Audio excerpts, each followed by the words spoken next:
امام حسین علیہ السلام کی شہادت کے بعد ان کے ایک بھائی محمد بن حنفیہ نے امامت کا دعویٰ کیا۔ محمد بن حنفیہ جو کہ امام حسین علیہ السلام اور امام حسن علیہ السلام کے بھائی ہی تھے، یہ ان کے سگے بھائی نہ تھے بلکہ حضرت علی رضی اللہ تعالی عنہ کی ایک اور زوجہ محترمہ کے بطن سے پیدا ہوئے تھے۔ امام علی علیہ السلام نے محمد بن حنفیہ کو اپنی وفات سے قبل وصیت فرمائی تھی کہ امام حسن اور حسین علیہ السلام کے شانہ بشانہ رہنا، ان کی مدد، تعاون اور نصرت کا باعث بننا، اور حسنین کریمین علیہ السلام کو بھی حضرت علی رضی اللہ تعالی عنہ نے یہ وصیت فرمائی کہ محمد بن حنفیہ کے ساتھ رحم دلی اور بھائی چارے والا برتاؤ قائم رکھنا، وہ تمہارے بھائی ہیں، اور محمد بن حنفیہ کے معاملے میں اللہ تعالیٰ سے ڈرتے رہنا۔ گویا کہ حضرت علی رضی اللہ تعالی عنہ نے ہی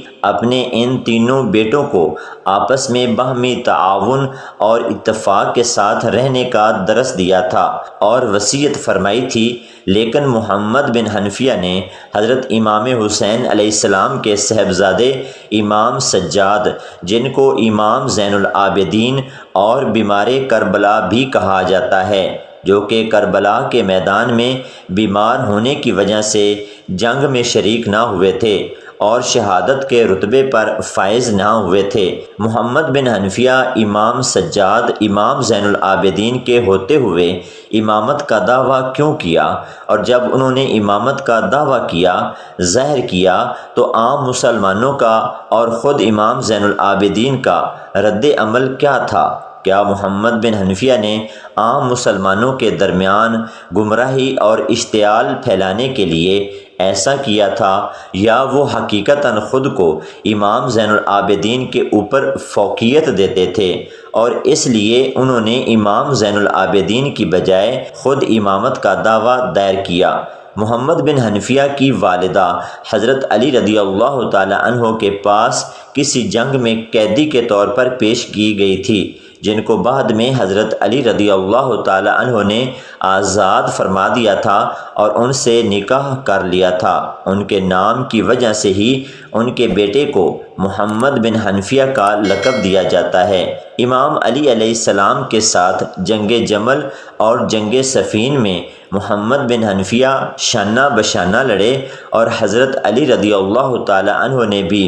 جنگ صفین اور جنگ جمل کے موقع پر انہیں علم عطا فرمایا تھا، گو کہ ان کی رگوں میں بھی شیر خدا کرم اللہ وجہ الکریم علی المرتضیٰ رضی اللہ تعالی عنہ کا خون دوڑتا تھا۔ لیکن حسنین کریمین علیہ السلام اجمعین کی تو کیا بات ہے، ان کی والدہ جنتی عورتوں کی سردار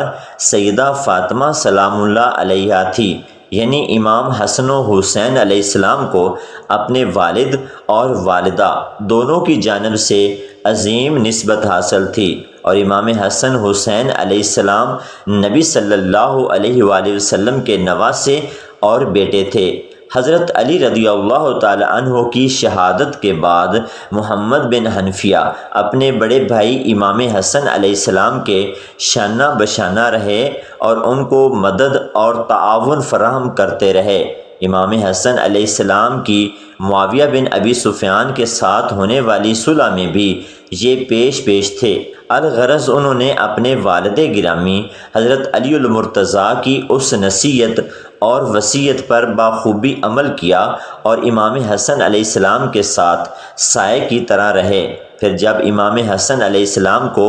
زہر دے کر دھوکے کے ساتھ شہید کر دیا گیا تو مروان نے امام حسن علیہ السلام کو نبی صلی اللہ علیہ وآلہ وسلم کے پہلو میں دفن ہونے سے بھی روکا، کیونکہ امام حسن علیہ السلام نے وصیت فرمائی تھی کہ مجھے میرے نانا امام الانبیاء نبی صلی اللہ علیہ وآلہ وسلم کے پہلو میں دفن کیا جائے۔ لیکن ساتھ ہی امام حسن علیہ السلام نے یہ وصیت بھی فرمائی تھی کہ اگر مروان بن حکم میری اس وصیت کو پورا ہونے میں اور مجھے نبی صلی اللہ علیہ وآلہ وسلم کے پہلو میں دفن ہونے کے درمیان رکاوٹ ڈالے تو پھر مجھے عام مسلمانوں کے قبرستان میں ہی دفن کر دیا جائے۔ چنانچہ جب مروان بن حکم نے امام حسن علیہ السلام کے جنازے کو روکا اور نبی صلی اللہ علیہ وآلہ وسلم کے پہلو میں دفن ہونے سے روکا تو محمد بن حنفیہ ہی تھے جو مروان کے ساتھ جھڑپ کرنے کے لیے تیار تھے۔ لیکن پھر امام حسین علیہ السلام نے اپنے بھائی محمد بن حنفیہ کو سمجھایا کہ امام حسن علیہ السلام کی یہ وصیت بھی تو تھی کہ اگر مروان میرے راستے رکاوٹ بنے تو پھر مجھے عام مسلمانوں کے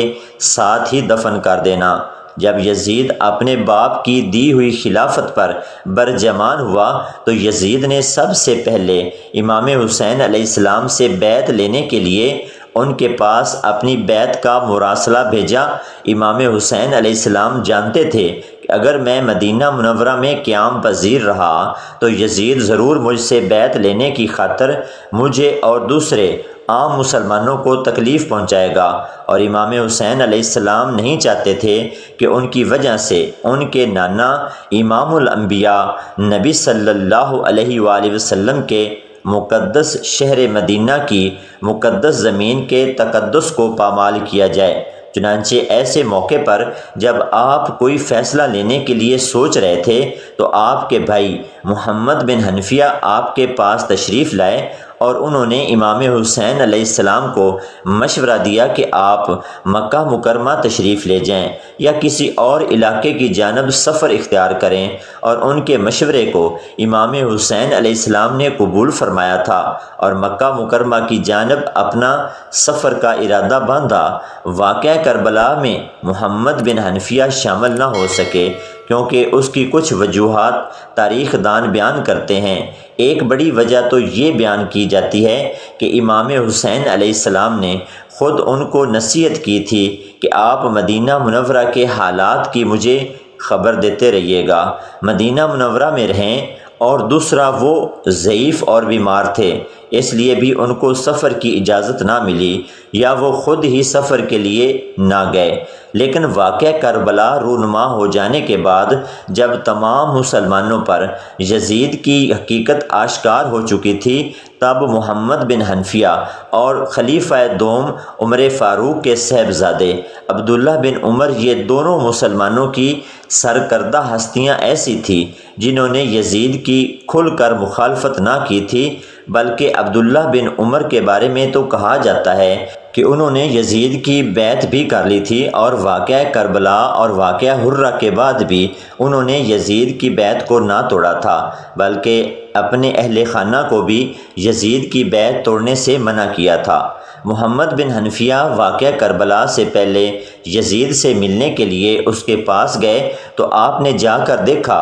کہ یزید تو نیک اور متقی پرہیزگار انسان ہے، اس میں ایسی کوئی قباحت یا خصلت نہیں ہے جو اس کے بارے میں مشہور کی گئی ہے۔ تو آپ نے یہ قیاس کیا کہ یزید کے بارے میں تمام برائیاں جو بیان کی جاتی ہیں وہ یزید میں نہیں پائی جاتی، بلکہ وہ یزید کے خلاف جھوٹا پروپیگنڈا اور سازش ہے تاکہ یزید کو بدنام کیا جا سکے اور اس کی خلافت کے خلاف علم بغاوت بلند کیا جا سکے۔ چنانچہ جب آپ یزید سے ملاقات کرنے کے بعد واپس مدینہ منورہ تشریف لائے تو مدینہ کے لوگوں نے ایک ہجوم اکٹھا کیا اور دریافت کیا کہ آپ نے یزید سے ملاقات کی، یزید کے بارے میں آپ کے خیالات کیا ہیں؟ محمد بن حنفیہ نے کہا، میں نے جو دیکھا ہے وہی بیان کروں گا۔ یزید تو نیک انسان ہے، وہ تو سنت کا متلاشی ہے، سنتوں کو ڈھونڈ ڈھونڈ کر تلاش کر کے قائم کرنے والا شخص ہے۔